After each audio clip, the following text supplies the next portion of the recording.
We're taking a look at Comstock Park High School in Grand Rapids, where they hosted the 2018 Michigan High School Athletic Association Lower Peninsula Track and Field Finals in Division III. The first event of the day was shot put, where 3 guys from the region were competing. For Clare, we had Zach Stickler, who finished second overall with the longest throw in regionals. Then we had 2 athletes for Ithaca, as Alex Vanderway, who finished 5th overall in regionals, and Bailey Chaffin, who finished 1st overall. First up was Vanderway, as this throw right here went 55 feet and 8 inches, was able to beat his regional throw, putting him in 3rd place on the day. Next up was Stickler, who would not be able to match his regional throw, as he could only get to 55 feet and 3 inches, placing him in 6th place. Chaffin also could not compare to his high mark of the season, as he threw for 55 feet and 3 3/4 inches to just beat Stickler for 5th place. All 3 of these athletes would get points for their schools. Up next, we had the 4x200 relay, as Clare would start near the back of the pack at the halfway point, but with a great second lap, Clare would come back as Jake Howley, Colt Smidley, Brendan Sursall, and Xavier Martin would place second in the event. We next head to our other throwing event, discus, as 2 athletes for Ithaca, Chaffin and Vanderway, and 2 athletes for Clare, Stickler and Noah Venson, would compete in this one. Both Stickler and Venson for Clare advanced, with Ithaca's Chaffin as well into the final 8. Stickler would have this throw only go 149 feet and 1 inch, placing him in 6th on the day. Chaffin would beat his regional throw on this one with a throw of 151 feet and 4 inches, placing him in 5th place. Nevison was the man to beat in this event, as he throws this bomb over 156 feet, which was still a foot under his regional throw, but would still pick up the 1st place in the event by just under 4 feet. In the next event, the 200-meter dash, Xavier Martin for Clare would try to pick up some more points for his team, and in a very close ending, he would come up with a 2nd place finish with a time of 22.54 seconds, was just a little slower than his regional time.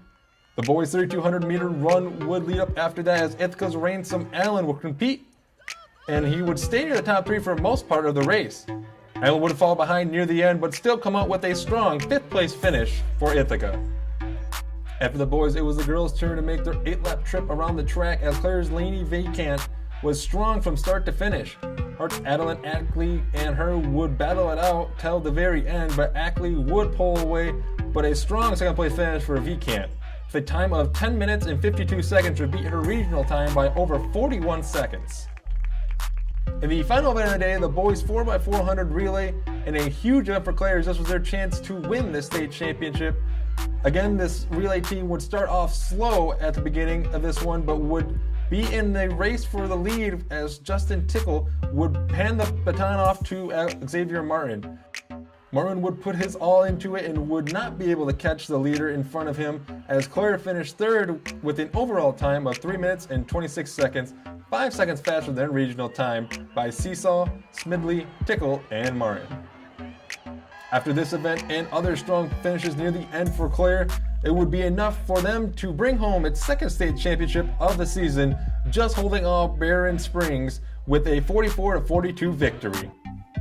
After the presentation of the state championship, I was able to talk to Clare's boys head coach Adam Burhams after his team's MHSAA state championship. I can't really compare it to anything other than just complete elation, so still kind of letting the moment sink in. The kids stepped up across the board today in an extremely difficult scoring format, and it was just a flat-out battle between us and Berrien Springs all day long. Some thumbs up, definitely, to our top seed in the discus, Noah Nivison. It's tough to handle that much pressure coming into the state finals, having to pretty much defend your seed, and him walking away with a state championship in the discus was huge. Xavier Martin has been the core of our sprint crew all year. For him to be runner-up in the 200, anchor 2 more school records in the 4x1 and the 4x2, and run a monster leg to help us go from like a 7th seed to a 3 seed was huge as well.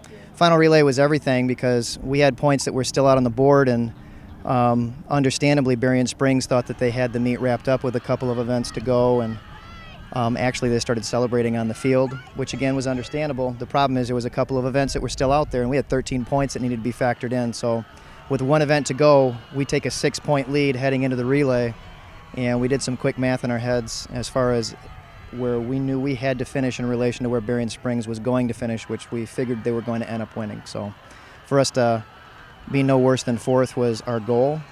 We came out third. We win by 2.